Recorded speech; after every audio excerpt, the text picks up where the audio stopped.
Everybody asking how we doing, say we good. Don't need no one to tell me how to live just like they would. It ain't their business, but they in it, I don't know why. Revolved around my life after I found another.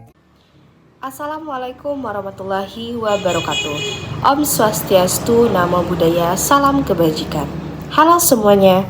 Pada video ini kita akan membahas mengenai kasus atau permasalahan yang terkait dalam materi permintaan dan penawaran, dengan tujuan untuk mengetahui peristiwa-peristiwa apa aja sih yang terjadi dalam kehidupan kita sehari-hari yang terkait dalam materi permintaan dan penawaran.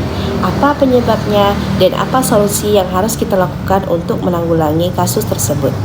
Nah, kasus yang kita bahas kali ini yaitu mengenai jumlah permintaan dan penawaran masker sesudah dan sebelum pandemi COVID-19 atau virus corona. Oleh karena itu, kita simak dulu ya video berikut ini.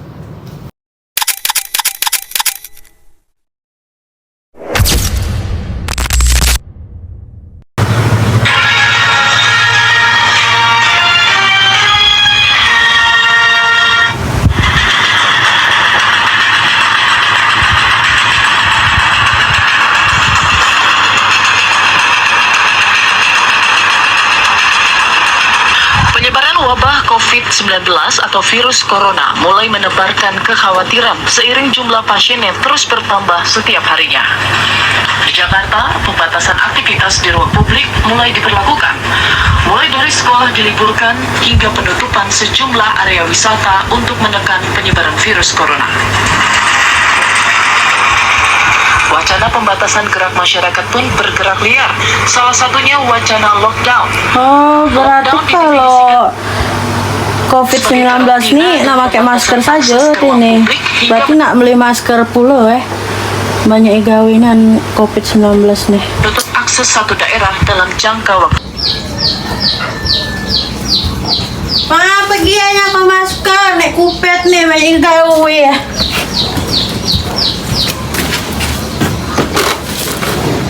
Bisa pemuternya.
receh. Nyakau di mana-mana masker nih dek dia coba nyakau Shopee bela. Cacam di Shopee bela ada lip 7.000, ada 6.000. Kalau nimbun jemeni sangkan mahal di Covid di mahal tuh. Nah, sebelum kita masuk ke dalam pembahasan dari video tadi, teman-teman harus tahu dulu nih, apa sih itu permintaan dan penawaran?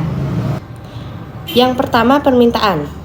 Permintaan merupakan suatu hal yang berhubungan dengan jumlah barang yang diminta oleh konsumen pada berbagai tingkat harga dalam periode waktu tertentu. Dan yang kedua, penawaran. Penawaran adalah hubungan antara harga dengan kuantitas untuk setiap unit waktu yang akan dijual oleh penjual. Berbeda dengan teori permintaan tadi, nah dalam teori penawaran ini kita menempatkan diri sebagai produsen atau penjual yang akan menawarkan komoditas untuk dijual. Nah, kita masuk ke dalam pembahasan. Dari video tadi yang telah kita lihat merupakan salah satu contoh kasus permasalahan yang terkait dalam teori permintaan dan penawaran. COVID-19 atau virus corona yang menyebabkan turunnya jumlah permintaan dan penawaran serta melemahkan sektor perekonomian terutama di Indonesia. Pada saat itu, masyarakat mengalami kecemasan yang sangat mendalam karena ada virus corona ini yang dapat menyebabkan kematian bagi para penderitanya. Oleh karena itu, masyarakat diimbau oleh pemerintah untuk wajib menggunakan masker setiap harinya guna mencegah penularan virus corona. Padahal sebelumnya, masyarakat mungkin hanya menggunakan masker pada waktu tertentu saja, seperti sedang berkendara, terkena batuk atau flu. Padahal umumnya dominan masker ini hanya digunakan oleh para tenaga medis saja.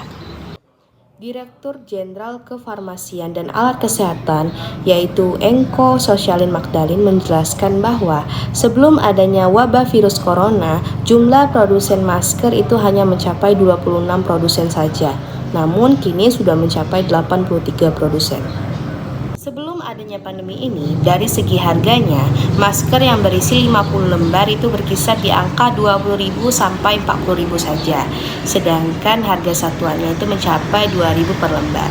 Untuk memperoleh masker terbilang cukup mudah karena dijual di berbagai macam minimarket, apotik, dan toko lainnya dengan harga yang stabil dan jumlah stok yang normal.